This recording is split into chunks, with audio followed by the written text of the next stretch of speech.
पीसना करना है भाई। उरे यहाँ पीसना करूँगी भाई मैं। अब बाहर बंदर आ रहे हैं खा जाएंगे मुझे। नहाने से पहले पीसना कर दूँ, फिर नहाऊंगी धोऊंगी, फिर मंदिर जाऊंगी भाई। घर भी एक मंदिर ही है, सारा घर का काम करूँगी तो ये मंदिर सही रहेगा। अगर घर के मंदिर में क्रय क्लेश है तो बाहर के मंदिर का क्या फ़ायदा है कि नहीं। पहले घर की गृहस्थी संभालो, फिर मंदिर में जाओ भाई, ठीक है ना। चलो भाई। और देखिए यहाँ मैं गेहूँ साफ़ कर रही हूँ। गेहूँ आज बहुत ज़्यादा था। ये एक कट्टा ये है, एक साइड में रखा हुआ है, इसीलिए भाई मैंने सवेरे नहाया धोई नहीं करी। मैं सोची पहले भाई ये अनाज साफ़ कर लूँ। ये देखो कितना कूड़ा निकला हुआ है। और देखो भाई अनाज ये है ना 3 घंटे बाद के, देखो आटा ऐसा ख़राब हो रहा था, उसमें भाई घुन सा लगा हुआ था। ये देखिए मेरे सिर में भी आटे जैसा हो गया है, आँखों पे भी चढ़ गया है।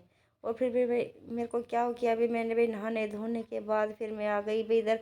आज डैडी की छुट्टी कर रखी थी ना, यानी ये कल की वीडियो है, तो उस दिन भी हमने डैडी की छुट्टी कर रखी थी। और आज तो खैर बहुत ज़्यादा तबीयत ख़राब हो रही है, तो भाई मैं थोड़ी सीमेंट और क्रेशर मंगवा के, यानी कि बुजरपुर, और यहाँ पे छेद से हो रहे थे, तो भाई बार बार ना पैर अटकने का मुड़ने का डर रहता था। अटकता तो था ही, अटकता भी था, और भाई ये था पैर भी मुड़ सकता था। एक बार तो भानु भी गिरते गिरते बची थी बेचारी, वहीं की वहीं बैठ गई थी।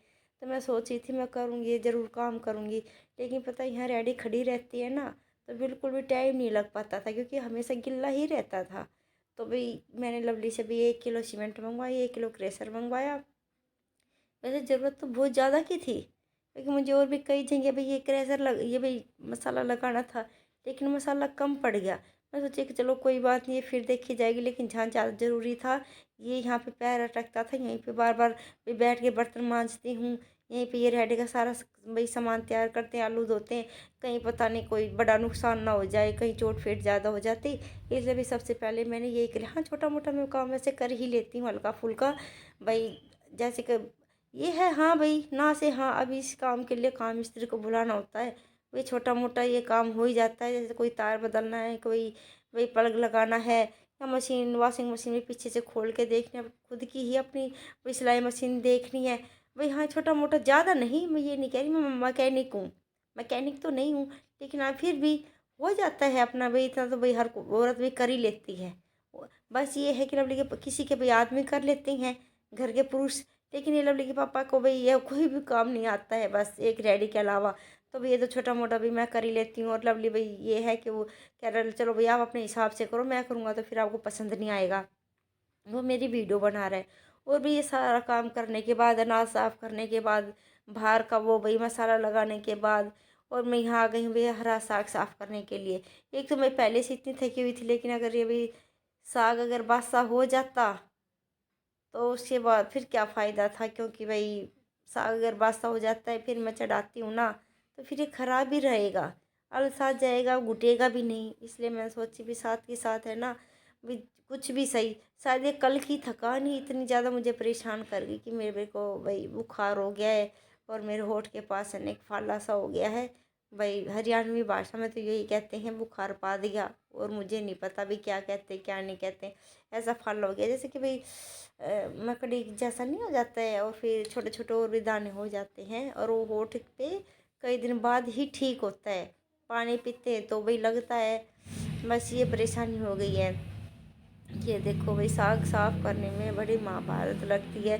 जितनी मेहनत से साफ किया जाता है ना, क्या टेस्ट भी उतना ही लगता है।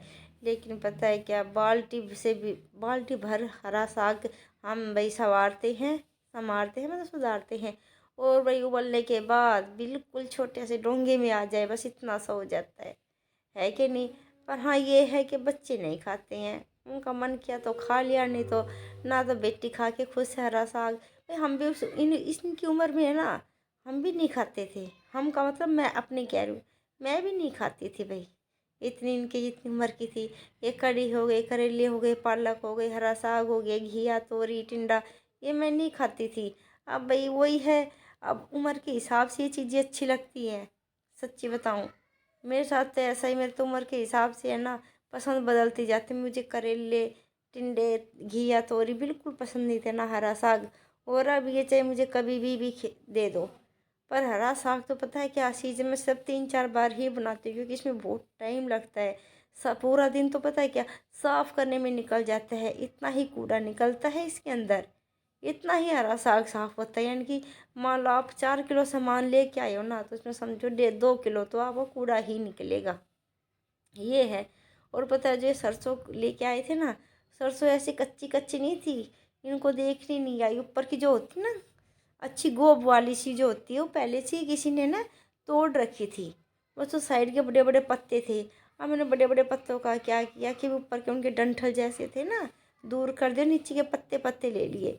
भाई लगती बहुत मेहनत है, पर ये है भाई मेहनत किस चीज़ में नहीं है। आज तो मेरे से बोलना भी नहीं जा रहा, लेकिन फिर भी आप प्लीज़ कोऑपरेट करना। और भाई क्या कहूँ भाई, ये था करते करते बहुत थक गई थी। फिर शाम को चाय पी, इसके बाद इन्होंने कहा कि क्या बनाएगी, मैं कहा देखो मैं हरा साग तैयार वैयार सब कुछ कर दूँगी, पर मेरे से उम्मीद मत करना कि आज मैं छोक भी दूँगी।